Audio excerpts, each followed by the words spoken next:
Vamos a comenzar el proceso de la revolución. Indicaremos en breves palabras el tipo de sociedad del antiguo régimen, para ver cómo dentro de esta sociedad aparece ese fenómeno al que le llamamos la revolución. Fíjense que en ninguna otra sociedad conocida por nosotros, en otra civilización, se ha producido ese fenómeno. Diríamos que la revolución es un fenómeno típicamente de la sociedad cristiana y que surge en alguna medida de los principios cristianos.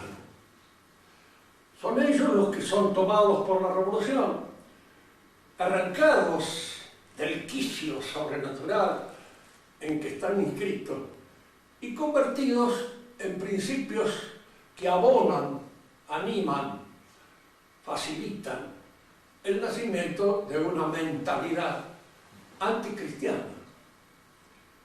No olvidemos que en el Apocalipsis se nos habla precisamente del anticristo, como la figura que en alguna medida colma todo este periodo revolucionario, que en una actitud anticristiana. Pero nadie puede ser anti-Pedro, decía don José Ortega y Gasset, con briosa prosa castellana, si antes no está Pedro, pues no puedo ser anti tal cosa si no reboto en contra de aquella cosa a la cual me opongo. El anticristo es un Cristo pervertido, es un Cristo laicizado, es un Cristo, en cierto modo, diríamos así, que bajo los pretextos cristianos está trayendo una nueva, absolutamente distinta y contraria en su faz más rotunda al cristianismo. De manera que cuando uno hace la observación, digamos así como hemos pretendido hacerlo nosotros, de una visión teológica de la revolución, tenemos que observar cuáles son los principios cristianos que provocan el advenimiento de la revolución. La sociedad tradicional, la sociedad del antiguo régimen, era una sociedad fundada sobre la fe. Aquí el libro que les puede servir a muchos de ustedes, si no lo han leído de base, es el libro de Hilaire Belloc, sobre, diríamos así, la civilización y la fe.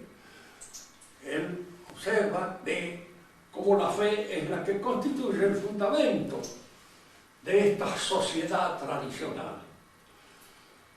Esta sociedad vive de la fe y en cierto modo se llamó a toda esta agrupación de naciones la cristiandad, porque tenían en común la fe y tenían también en común otra cosa, el idioma, el latín. Era el idioma que hablaban las clases dirigentes, las clases que asumían la dirección espiritual de ese orden social que fue el antiguo régimen. Fíjense que toda Europa, en alguna medida, sobre todo esa Europa que nosotros consideramos como fundamental de la civilización nuestra, hablaba y escribía en latín y aprendió a pensar en latín. Podemos decir que es el idioma a través del cual se aprende a pensar con claridad. Por eso el despojamiento del latín de la enseñanza, incluso secundaria, es, si se quiere, un atentado profundo a la vocación más honda de nuestra civilización. Yo me he complacido en alguna oportunidad, nada más que por molestar a algunos amigos, en sacar a colación la opinión de Anatole France sobre el latín y la importancia del latín.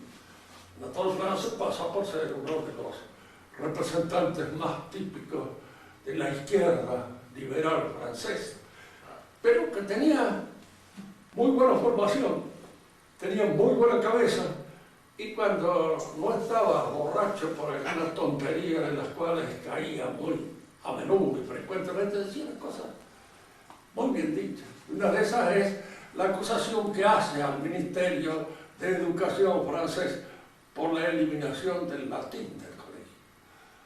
Y entre las cosas que le dice esto, dice, antes todos habían pensado, hasta los poetas, hasta los poetas habían pensado. ¿Por qué?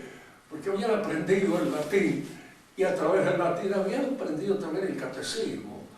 Y había gente que estaba instruida en esas cosas.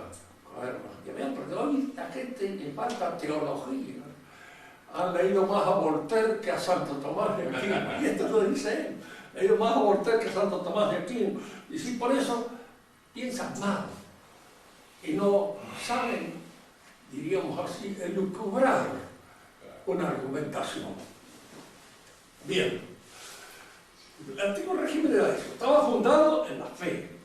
Cuando uno quiere entender algunas de las cosas de esa época, siempre hay que partir de este supuesto. La fe era la argamasa del orden social, político de la época. Cuando se habla mal de la Inquisición, dice, oh, la Inquisición. La Inquisición era la defensa intelectual que se tuvo para sostener precisamente esa argamasa, ese fundamento que establecían las bases principales del orden civilizado en el cual se convivía. Se olviden nunca que la Inquisición nace porque precisamente empiezan a surgir herejías dentro del clero. Sale del clero. Es que la Inquisición la quemaba, hasta la Inquisición no quemaba nada. No tenía ese poder. Decía si era hereje o no era hereje, si era relapso o no lo era, si merecía una penitencia o merecía ser castigado de acuerdo con las normas que se utilizaban en esa época. Se averiguaba bien todo con respecto a los antecedentes de aquellas personas que eran acusadas. Y hay que ver, hay que examinar con cierta prolijidad todos los aspectos que se tenían en cuenta antes de poder lanzar una condenación sobre uno que había sido acusado de hereje. Y fíjense que la mayor parte de las acusaciones de hereje eran sobre ciertos sacerdotes que enseñaban herejía. Si a esos sacerdotes los sacaban del templo y los largaban a la casa, la gente hacía inmediato juicio, así como en el barrio Papa o en cualquiera de estos barrios nuestros, colgaban tranquilamente y en aquella época lo quemaban porque suponían que de esta manera desaparecía totalmente la herejía. La Inquisición se hizo para evitar esos juicios sumarios, para evitar esos juicios demasiado anticipados, que solía ser el pueblo, que solía ser un tribunal improvisado. Entonces, a ver si efectivamente la acusación tenía o no tenía fundamento, y con ese propósito surge la Inquisición. Incluso el cuidado que tomaron de que los inquisidores fueran gente de bien. Santo Domingo de Guzmán fue inquisidor. ¿Y cuántos otros que fueron santos de la iglesia? Es decir, eran hombres a los cuales no se les podía reprochar un elemento, un movimiento pasional, que hubo abuso. Sí debe haber habido, como no, ¿de qué no se ha abusado? ¿Y cuáles son las cosas que no se prestan a abuso cuando el hombre tiene el poder de poder manejarla? No es un abuso por parte de la iglesia de hoy la excomunión de los obispos que fueron ordenados por Monseñor Lefebvre. No es un abuso. Es un abuso de poder espiritual, porque no tiene fundamento. Fíjense que toda excomunión, para tener fundamento, el excomulgado debe ser antes haberse salido de la fe. El que no se ha salido de la fe no puede estar excomulgado. ¿Por qué? Porque pertenece a la fe, en ella. La excomunión viene como un proceso posterior a la separación que yo mismo hago. Yo soy el primero en establecer el anatema, porque me separo de la fe. Y al separarme de la fe, quedo indudablemente fuera de la comunión de los santos. Pero el que no se separa, no está nunca excomulgado de ninguna manera. Esos son abusos de poder. Y los abusos de poder se dan siempre. El que tiene poder es el que abusa. Indudablemente que el que no lo tiene no puede abusar. Estamos nosotros examinando ahora esta sociedad. El primer movimiento revolucionario es atacar el fundamento de todo este orden de civilización, es decir, atacar la fe, en el fundamento mismo de la fe. Empecemos por indicar qué es la fe. En primer lugar está la fe confianza o la fe natural. Mi adhesión al testimonio de alguien que enseña algo. Hay muchísimas cosas que las sabemos por fe. Sabemos por fe que somos hijos de nuestros padres. No tenemos más remedio que confiar en la palabra de ellos. Y es la confianza en la palabra de ellos la que nos da fe en ese hecho, porque no lo podemos saber de una manera cierta. No sé si ahora esas cosas del ADN, etcétera, significa una constatación factible e indiscutible. No sé, esas cosas no entiendo. Pero en la época nuestra había que establecer la fe nada más pura y simplemente, y era ella la que establecía. ¿Y cuántas cosas en historia sabemos por fe? Toda la historia es un conocimiento de fe. Es un conocimiento que se funda en la base de los testimonios. Y fíjense que acá hay dos cosas que tener siempre en cuenta. La fe, formalmente, es una adhesión inteligente al testimonio. Y esta inteligencia se funda en dos tipos de conocimiento. En lo que el testigo afirma, si es o no es creíble, y en las características del testigo.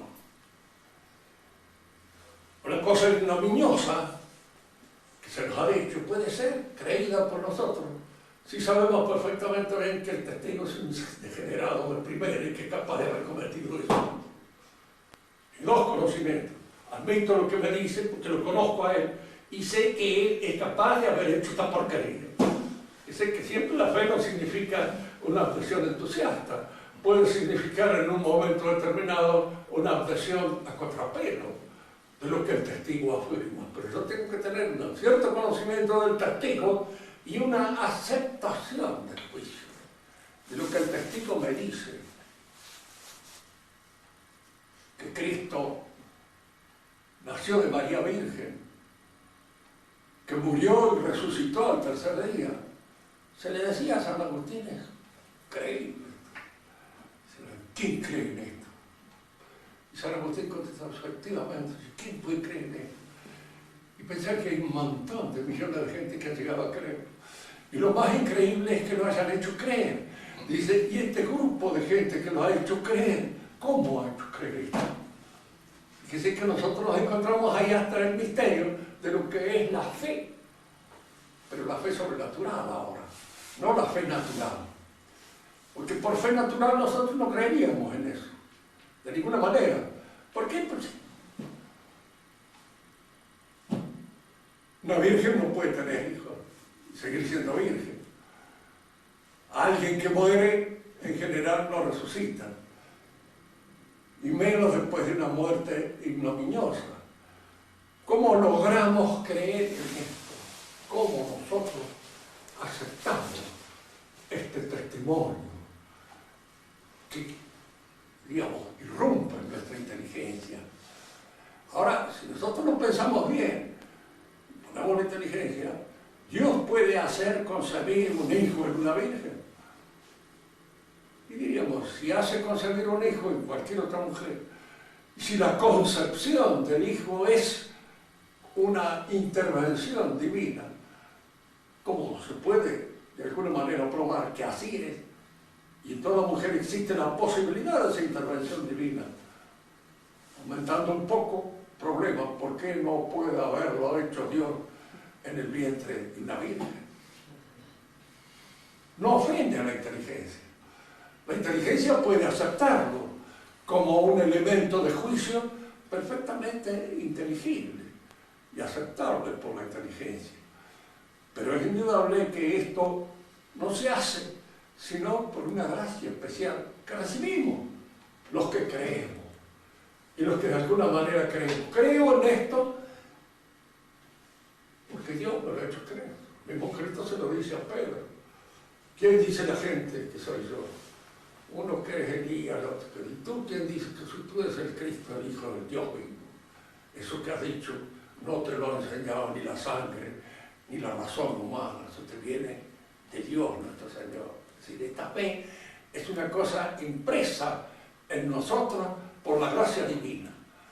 Creemos en estas cosas asistidos por esa ayuda sobrenatural de la gracia. Por eso creemos y adherimos a la fe en Cristo. A veces hablar en estas cosas de ciertas experiencias personales resulta un poco imbécil, pero no hay más remedio. Yo me convertí grande y tuve la impresión, la gracia que se me otorgaba en un momento determinado. La sentí como una gracia. Me iba a bautizar y no creía todavía. Y le dije al padre que iba a bautizar, mire padre, yo no creo que Cristo sea Dios. Y me dice, pero estás muy, tenés mucha confianza en ese pensamiento que vos tenés. Digo, no, padre, quisiera creer. Bueno, entonces ven y mañana que te voy a bautizar, lo mismo. Vas a creer. Y esa misma noche, leyendo la Biblia, abro la Biblia en un lugar cualquiera, y digo, ya, yo estaré con vosotros hasta la consumación de los siglos. Y creí. Fue para mí como si me lo hubieran dicho. Fíjense que no vi nada, no he tenido jamás una alucinación, ni un desmayo, nada, absolutamente.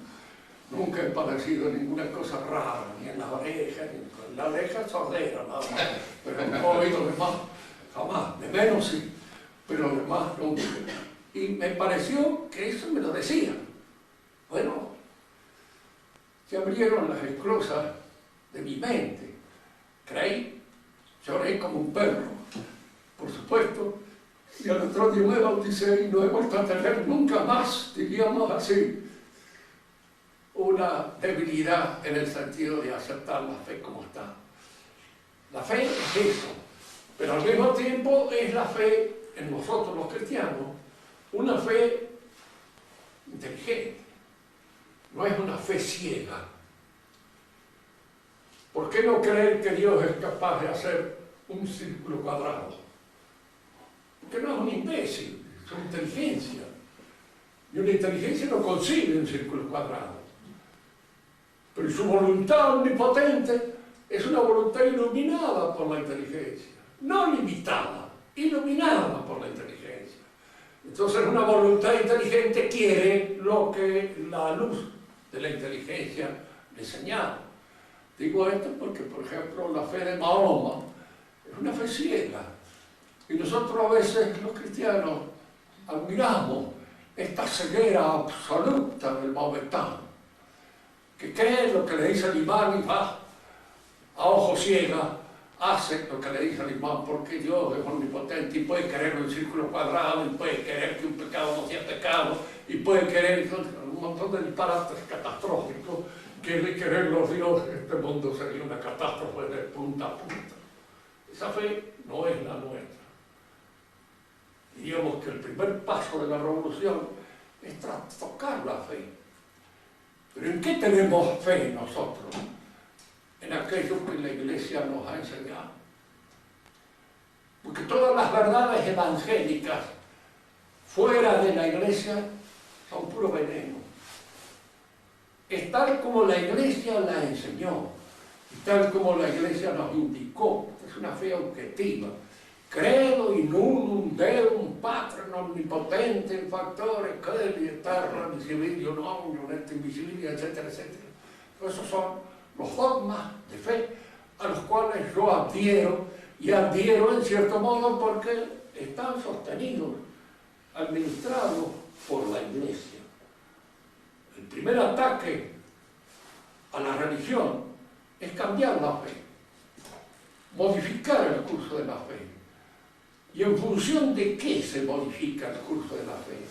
En función de un principio muy católico, muy cristiano. Lo hemos dicho varias veces y lo vuelvo a repetir porque siempre es conveniente volverlo a conocer. La Iglesia Católica es una sociedad de personas. Se entra a ella por una decisión, por un llamado de Dios.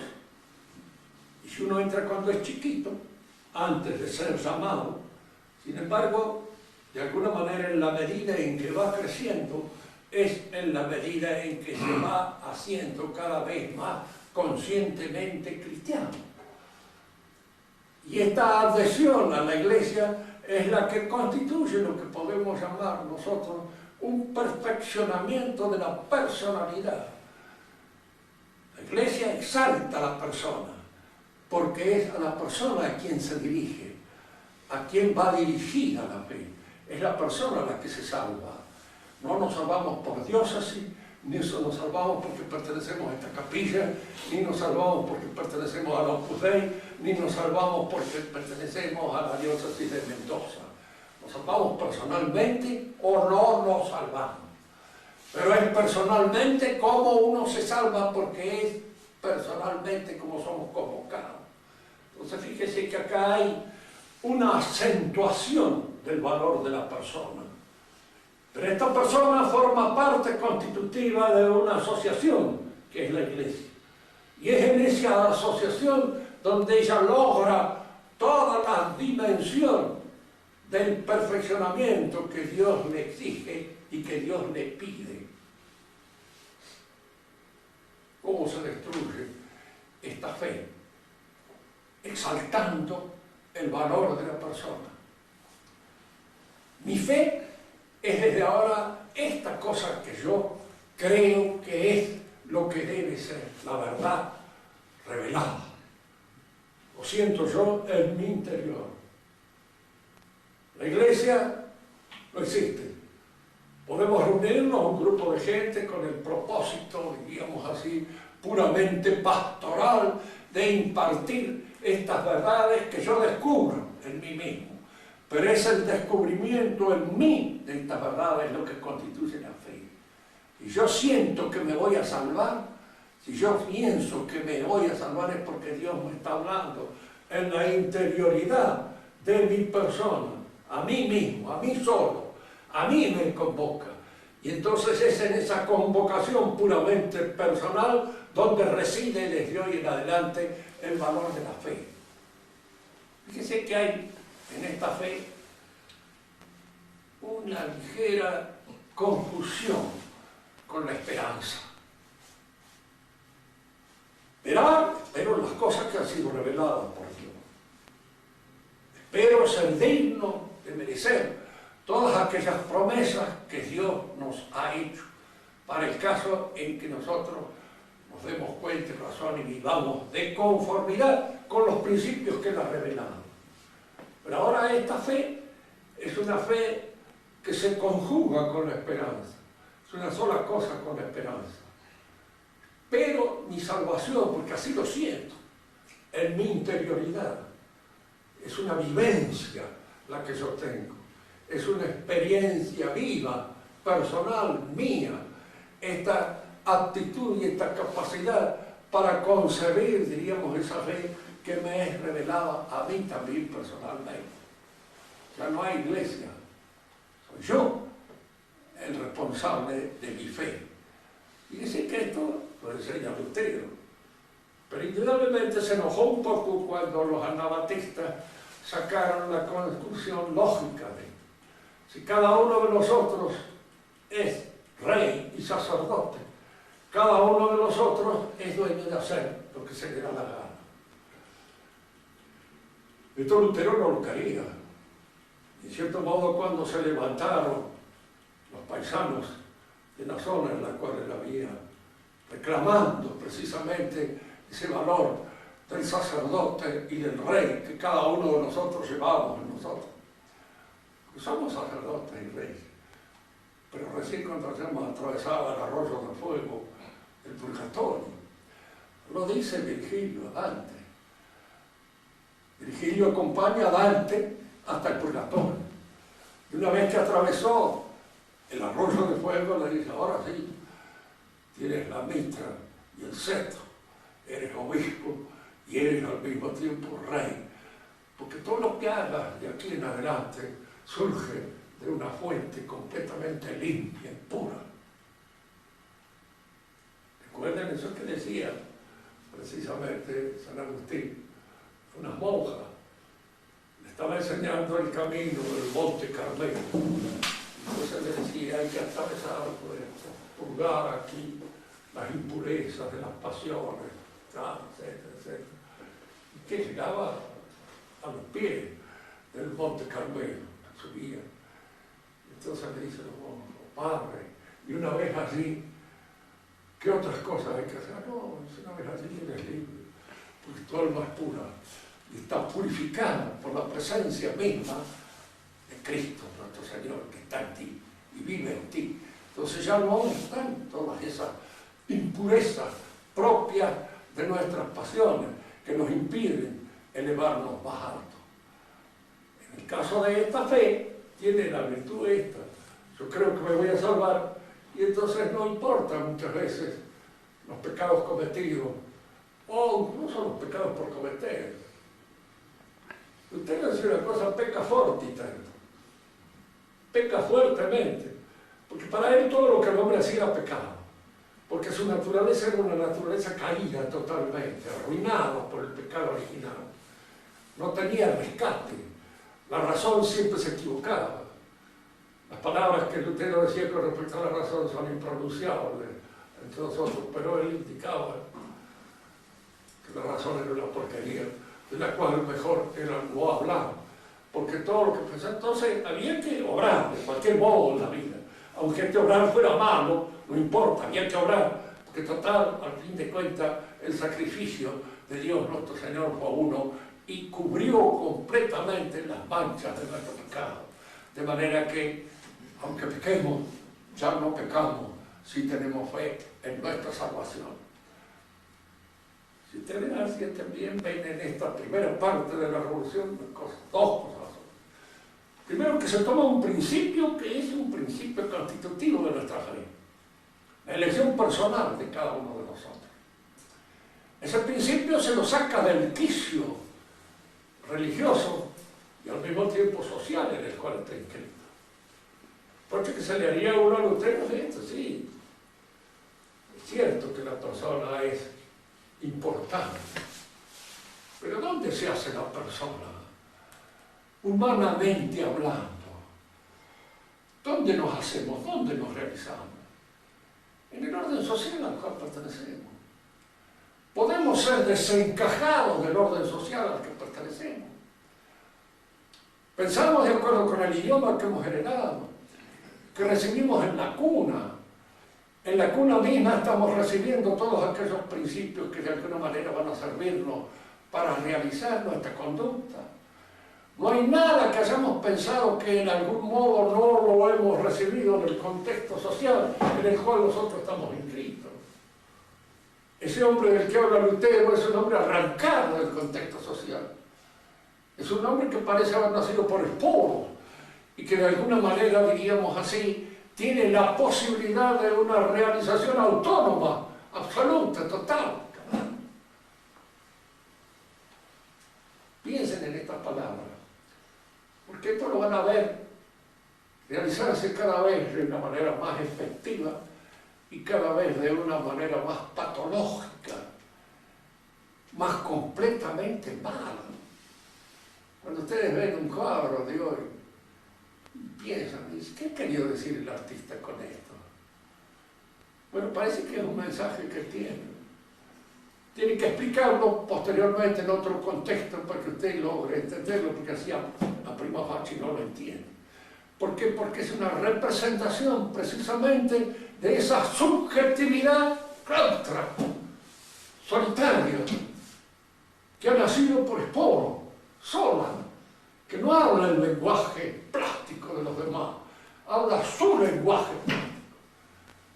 Yo hoy día, sí, me acuerdo cuando estudiábamos filosofía, tenía un profesor que nos decía a nosotros, cada uno debe hacerse su filosofía. Madre mía, Si cada uno hace su filosofía, el obvio que va a ser de luego entenderse de todo. Y sin embargo es el pensamiento moderno, llevando a que cada uno haga su representación del mundo, su representación del alma, su representación de Dios, la suya, la propia, la que está inscrita en el fuero de la más profunda intimidad de cada uno de nosotros. ¿Y cómo lo explico eso? Puedo explicar eso porque el lenguaje nace de la comunicación nuestra y está fundado, diríamos así, en una interrelación que es intelectual y afectiva al mismo tiempo, pero fundamentalmente intelectual, formalmente intelectual. Si no pensamos con nitidez, si no hablamos con precisión, mal nos pueden entender. El mundo entonces de la subjetividad nace así con Lutero. Y es el primer paso de la revolución porque este paso rompe la fe tradicional. Rompe esa fe que está abierta a las revelaciones de la Iglesia, que la Iglesia ha recibido en su seno como entidad, diríamos así, social, en la cual esto es sostenido y esto es administrado y esto es conservado con el mayor sigilo posible. El reproche que nosotros hacemos a la Iglesia oficial es que no lo conserva, que lo echa a perder, que confunde, que dice cosas que nos confunden mentalmente, no enseña la verdad tradicional como fue enseñada siempre, hasta hace relativamente pocos años, ya no la enseña. ¿Ha dejado de ser iglesia? No. En cierto punto lo es, pero ha entrado en un magisterio que podríamos llamar confuso, que ya no es el magisterio tal como él debe ser. Y esto es un paso de inversión en la revolución metida en el seno de la Iglesia. El primer paso es la reforma protestante. Y por ende, diríamos así, esta exaltación de la persona, que indudablemente es un principio. Efectivamente, el cristianismo nos enseña el valor de la persona, pero no su exaltación fuera del cuadro del orden social, religioso, en el cual está inscrita la posibilidad de su perfeccionamiento. Fuera de ese cuadro, lo que le espera es un subjetivismo cada vez más cerrado, cada vez más enclaustrado en su propia limitación. Vais a ver los caprichos, porque indudablemente toda la filosofía moderna es hija del protestantismo. ¿Y en qué consiste la filosofía moderna? En general, el hablar un idioma que los demás no entienden. Y fíjese, esto no es para hacer chistes, es cierto. Bueno, si habla un idioma estrafalario, raro, entonces usted pasa por filósofo. Si lo entienden, Dios me libre, entonces creen todo que usted es un chambón, que no sabe filosofía, porque se le entiende todo. Si se le entiende todo, entonces no sabe filosofía, que un verdadero filósofo no se hace entender. Debe hacerse entender. Lo digo porque esa experiencia la he tenido personalmente en la universidad. Como me decían a mí, el filósofo chacarero. ¿Por qué? Porque en cierto modo hablaba el idioma de todos los días. Y siempre le decía, no hablar chacareramente, que es con el idioma de todos los días con que se hace filosofía, no con un idioma inventado por mí, porque yo no estoy inventando nada. Simplemente sigo a mis maestros y sigo la doctrina de aquellas cosas que he aprendido de las autoridades que me la han enseñado y me la han transmitido. Una ciencia así. Y el verdadero médico va a ser aquel que tiene un saber absolutamente hermético y clauso, como el de López Rega. Entonces, cada uno de nosotros se va a encontrar en la imposibilidad de poder ir con un médico que sabe la medicina que le han transmitido, que le han enseñado, y en la cual puede haber avanzado, 6 pasos, medio milímetro, lo que fuera, pero siempre siguiendo la base de una enseñanza recibida.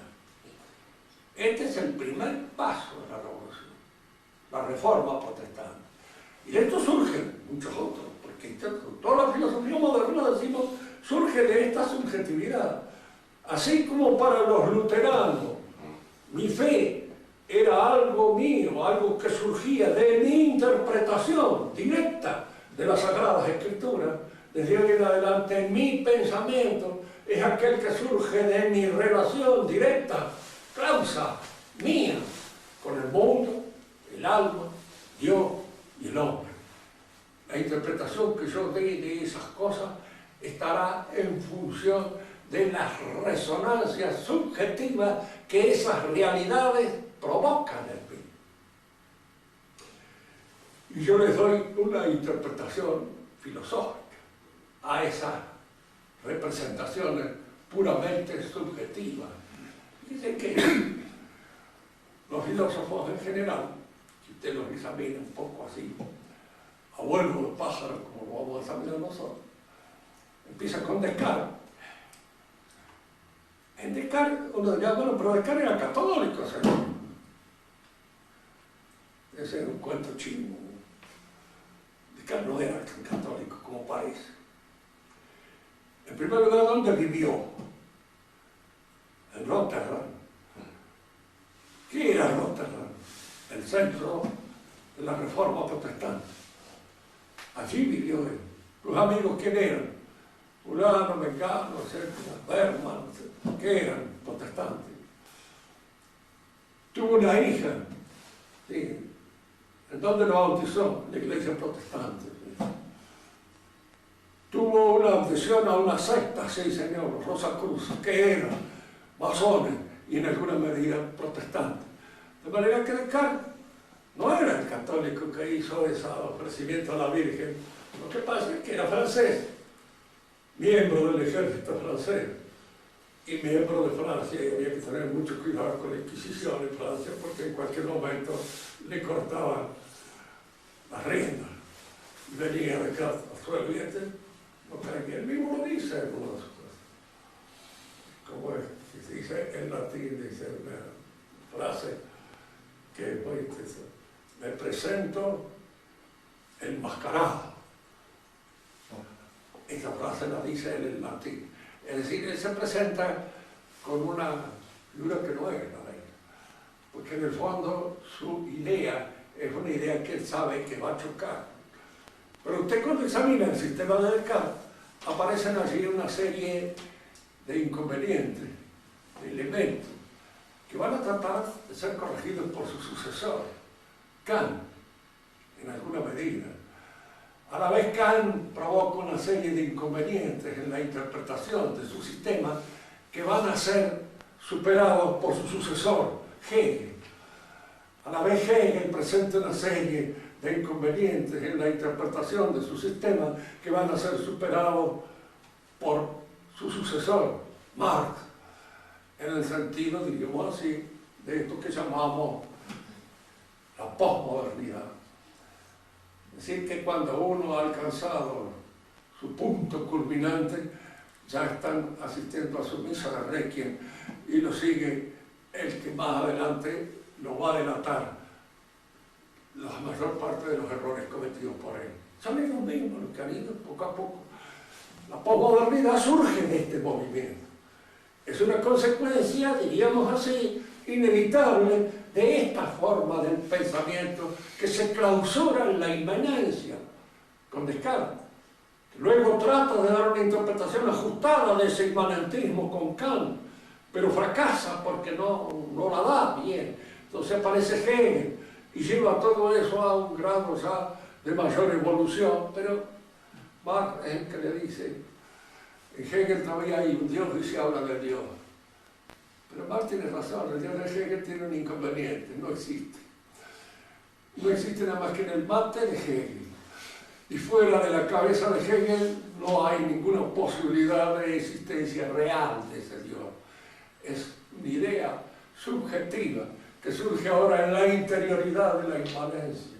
Y Marx va a llevar al fondo esto que nosotros vamos a llamar ahora el pensamiento ideológico. vemos en estos últimos pasos de esta lección una idea de lo que es la ideología, que generalmente sobre esto no se entiende. Es ideología católica. Y la diferencia es que el catolicismo no es una ideología, es una religión. Y una religión es algo que existe. ¿Qué es?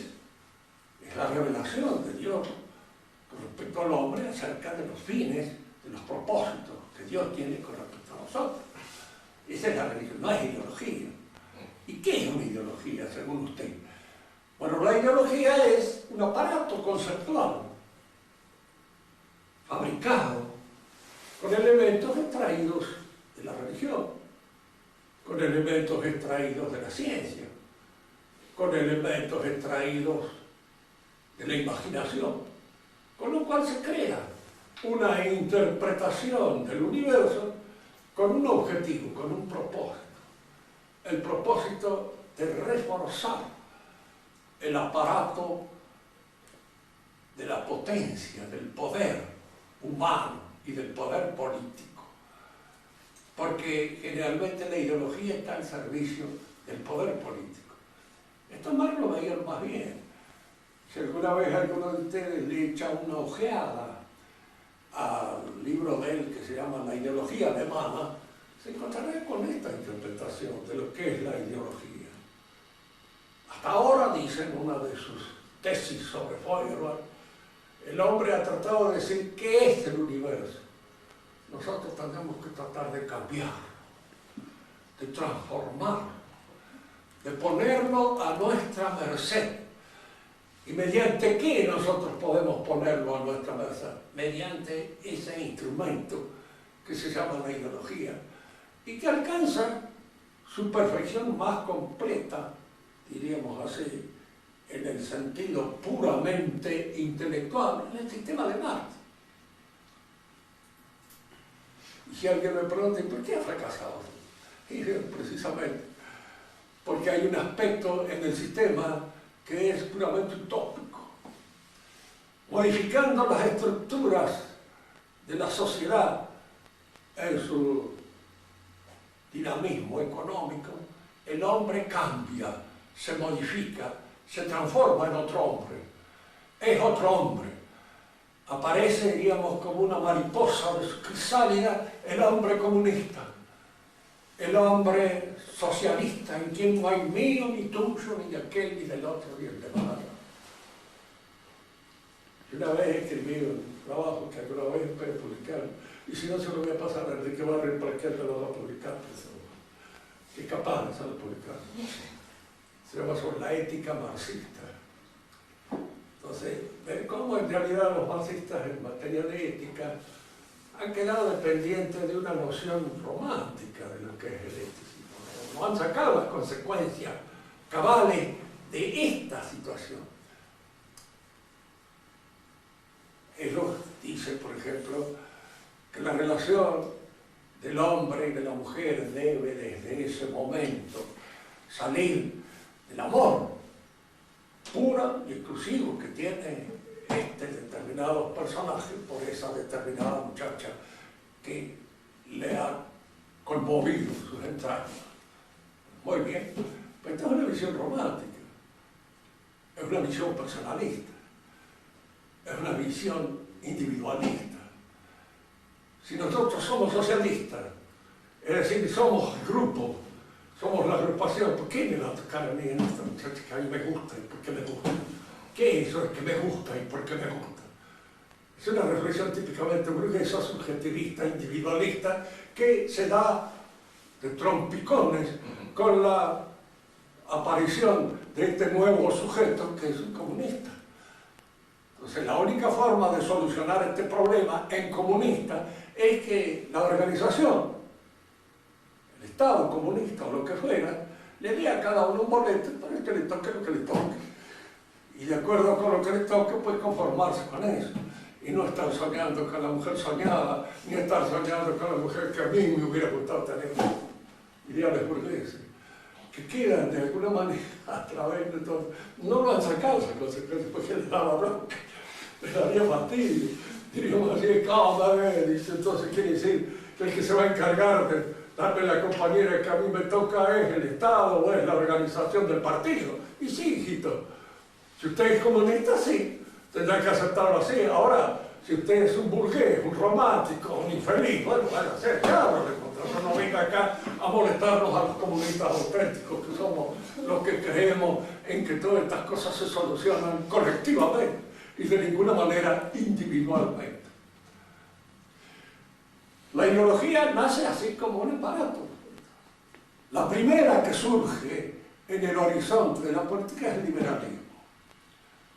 Y tiene una virtud. No. Destruye totalmente el orden social. Ha sido creada para destruir el antiguo régimen. Fíjense que un liberal auténtico, yo no he conocido a través de la literatura más que uno, Jean-Paul Sartre. Ese era un liberal verdadero, auténtico, cabal. Cada hombre es su proyecto, decía él. Es decir, que cada hombre es lo que ha decidido ser. El pobre Jean Genet, amigo de él, que era ladrón, que era homosexual, que era criminal, que tenía su proyecto. Y en su proyecto había esa realización, con eso que le llaman Saint Jean Genet, San Juan Genet, lo santifica. Es una santificación un poco especial recibida, digamos, de las manos de Jean-Paul Sartre. Pero si cada uno es lo que se le da la gana de ser, porque lo mismo es ser homosexual que ser cualquier otra cosa. Lo mismo, es un proyecto. Es un proyecto que está, diríamos así, en la raíz misma de ese desenvolvimiento autónomo, total, absoluto, clauso de la personalidad. Ahora una pregunta que él nunca respondió porque no la había hecho. Porque no le podía decir una cosa, peticito, vamos a hablar claro, vamos a ponernos de acuerdo sobre algunas cosas. ¿Vos presentaste ser francés o naciste francés? Bueno, en realidad es un proyecto que se va a aceptar. No, por parte. Has nacido francés, has hablado francés desde la cuna. ¿Presentaste nacer de tu mamá o naciste de tu mamá, aunque vos te hubiera gustado nacer de otra? Indudablemente no lo había proyectado, ni había proyectado nacer del padre de él. Felizmente para él el padre se murió muy pronto, de manera que él quedó sin ese obstáculo en el proyecto que él realizó de su propia vida, que era el padre. Él lo dice, lo hemos. Si ustedes quieren leer alguna vez una biografía, pero auténtica de él, se llama Le Mot, las palabras, que es el libro en el cual él se explica. Y él no dice eso del padre. Está bien. Total, a cada uno le toca el padre que le toca. Pero no solamente le toca el padre que le toca la familia que le toca el idioma que le toca. Y está condicionado por todos esos hechos, por todas esas situaciones. Y si uno realiza un proyecto, ese proyecto que uno realiza ¿es inteligible o es ininteligible? Porque si es inteligible, entonces en la raíz del proyecto está la inteligencia. Y si yo debo realizarlo recurriendo a mi voluntad, en la raíz del proyecto está la voluntad.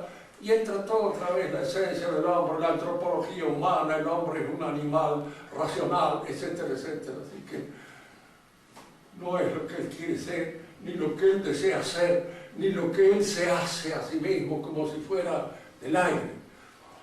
Una muy buena crítica a esto es un trabajo del viejo profesor Niño de Anquín, que se llama Derelicti Sumus in Mundo.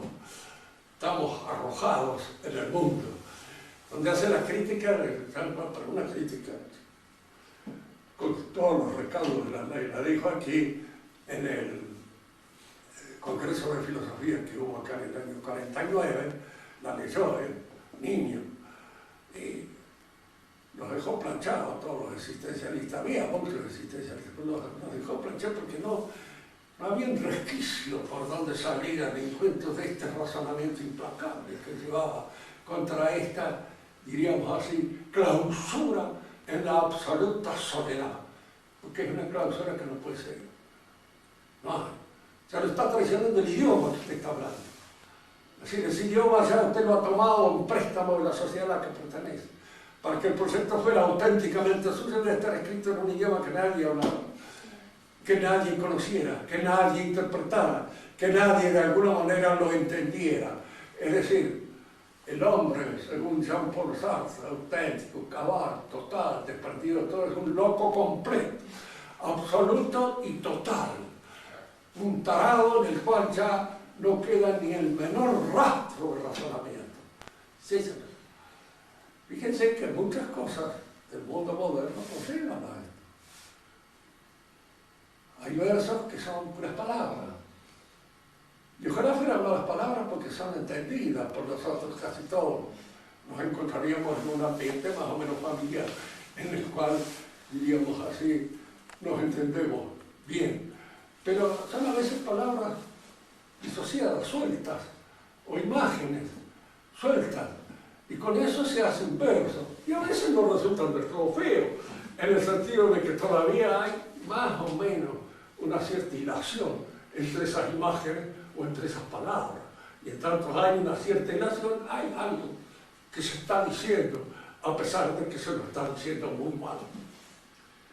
En la próxima clase entraremos nosotros a ver cómo nace este pensamiento ideológico, de qué manera se imposta, surge, cuál es la idea del mundo que lo postula, que lo hace posible, y que de alguna manera, diríamos así, anima su triunfo. Porque el todo el mundo tiene una ideología, tiene su ideología, que tiene su ideología. Diríamos, liberalismo, no hemos dicho esto. Para el liberalismo no hay verdad política, no hay verdad moral, no hay verdad religiosa. Fíjense que estas ideas han entrado en la iglesia. Y si usted me dice la libertad religiosa, está en un documento eclesiástico emanado del último concilio. ¿Qué hay libertad religiosa? Quiere decir que no hay religión, no hay una religión verdadera. Porque si hay una religión verdadera, que hay que aprender la religión verdadera. ¿Algún profesor de matemáticas se le ocurre decirle a los chicos en un momento determinado no hay verdad matemática? Si no hay verdad matemática, los chicos tiran los apuntes que ahora se ven lo mejor. Nos libramos de una vez para todas de todo este lío de las matemáticas que nos están poniendo. Con la religión sucede lo mismo y con todas las cosas. Si no hay verdad moral, cada uno viene a hacer lo que se le da la gana. Si no hay verdad política, pues cada uno, el partidito pone lo suyo, mi programa, que viene aquí, con el del otro pone el suyo, el del otro el de más allá. Entonces, el liberalismo se mueve en este caldo, diríamos así, de absoluta incomunicación. No hay verdad. Indudablemente que un buen liberal, cuando se trata de su vientre, va a consultar a un médico y en lo posible, si tiene plata, va a consultar a un médico que dé bien con la clava de lo que tiene. Y ya ese sí sabe, se sabe. Pero en esto no podemos dudar porque ahí me va la panza. En lo otro sí, porque total, cualquier infeliz tiene una idea de Dios más o menos aproximada. Y vale lo mismo que la de cualquier otro. No importa que sepa, que no sepa, que... Y en materia política lo mismo. Y algunos de ustedes me preguntan cómo era antes el liberalismo. Pues, la gente era educada para mandar. Lo educaban lo mejor que podían. Todos salían bien, no, esa era una idea absurda, estúpida. Al rey lo educaban para que matara y fuera rey en su reino. No como al pobre de la Rúa que no le han enseñado nada. Menos mal que está Tinelli para corregirlo. Pero diríamos así, la improvisación de toda esta gente que de repente alcanza su clima de incompetencia, absolutamente improvisado. Han sido educados para esta vaina. Antes eran educados, mal educados, peor educados, qué sé yo. El rey recibía una educación muchas veces dura. Los sirvientes del rey no cascaban. Si alguien me dice, no, el rey va a no, chicos del rey, los hijos del rey se quejaban a veces que los sirvientes llegaban. Y el padre era el primero en decirle, no le afloje, que este tiene por delante una larga carrera en la cual es necesario que se endurezca. Y para que se endurezca es necesario que vaya aprendiendo con sangre lo que debe aprender. Y cada uno en el orden de su mano también. Lo educaban para eso, para que sirviera para eso. ¿Todos servían? No. ¿Por qué? Porque eso no es la condición del hombre. La naturaleza es una naturaleza caída. Se hace lo que se puede. Uno trata de hacer lo mejor posible, pero se hace lo que se puede. En cambio ahora no se nada. ¿Quiénes son los que mandan en este país? Si ustedes piensan un poco, y cada vez es peor. Porque nosotros podemos quejarnos de la época de Sarmiento, pero eran gente honesta todavía. Eran viejos criollos educados en cánones más o menos católicos. Sabían decir, no robaban. Ahora el que no es chorro es un imbécil. Y peor que chorro. Porque hace cosas más estúpidas todavía. ¿Sí? ¿Alguna pregunta?